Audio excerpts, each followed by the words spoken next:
Have you ever wondered why, no matter how hard you work, the bank always seems to win? It's not an accident. Banks employ some of the most sophisticated behavioral psychologists in the world. Their entire business model depends on one thing: understanding exactly how your brain works and using it against you. Today we're breaking down 5 psychological tricks banks use to quietly drain your wealth. And more importantly, exactly how to fight back. When you open your credit card statement, the first number your eye lands on is the minimum payment. Maybe it's $35. Your brain anchors to that number, not the $4,000 balance sitting right above it, not the $80 in interest quietly compounding behind it, just $35. This is called anchoring bias, a well-documented psychological phenomenon where the first number you see becomes the reference point for every financial decision that follows. Banks didn't discover this by accident. They redesigned billing statements around this exact principle after behavioral economists proved it in the 1970s. The fix is brutally simple. Cover the minimum payment. Force your eyes to the full balance. Feel the full number. That discomfort you feel looking at $4,000, that is your most valuable financial tool. Here's a question.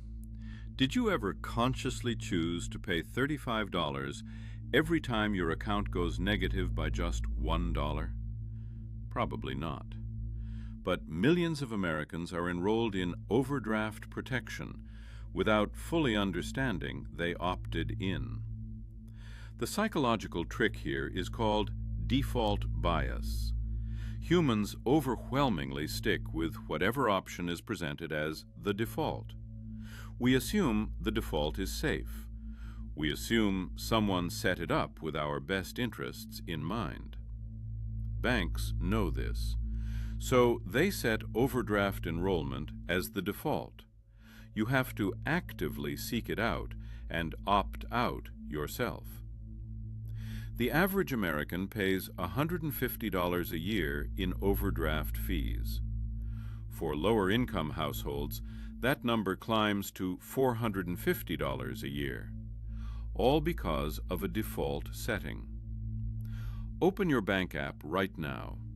Find overdraft settings. Opt out.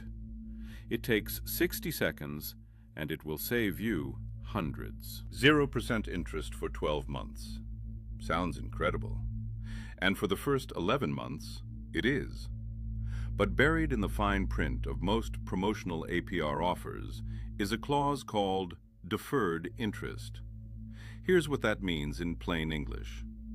If you carry any balance at the end of the promotional period, even $1, you owe all the interest that accumulated during the entire 0% window, retroactively, on the full original balance.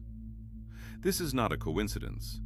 It is a psychological trap built entirely on optimism bias, our deeply human tendency to believe we'll handle things before the deadline. Banks run the numbers. They know statistically most people won't pay it off in time. The promotion exists because the math works in their favor, not yours.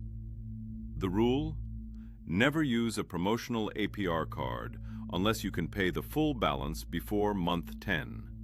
Give yourself a 2-month buffer. The unexpected always happens. You've been responsible.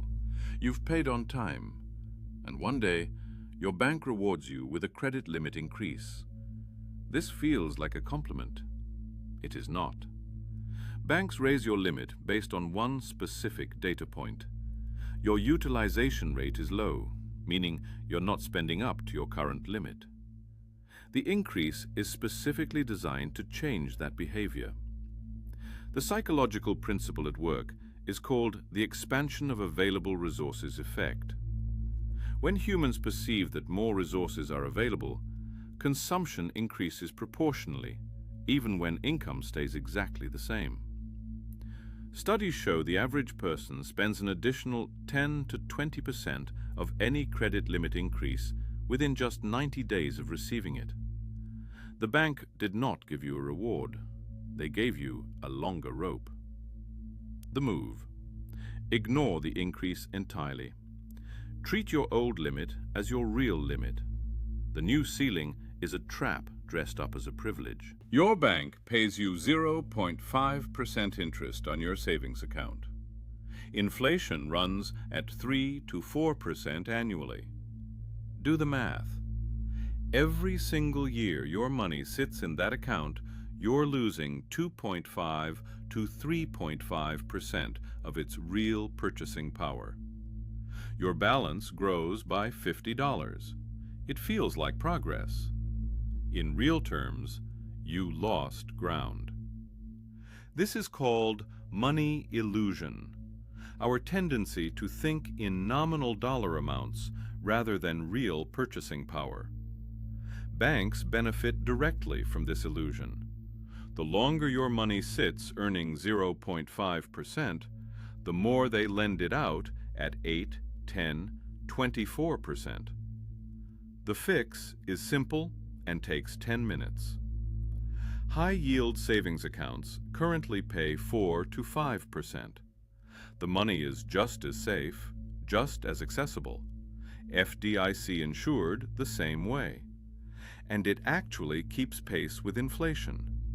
There is no reason not to switch. The only reason you haven't is that your bank never told you this option existed. Funny how that works. Here's the pattern across all 5 tricks. Banks don't steal from you. They engineer environments where your own psychology does the work for them. The minimum payment anchor, the overdraft default, the deferred interest trap, the credit limit expansion, the savings illusion. Every single one of these systems was designed by someone who understood human behavior better than the average person understands their own bank account. The antidote isn't discipline, it's awareness. Once you see the system, you can't unsee it. Follow this channel for more money psychology nobody taught you in school.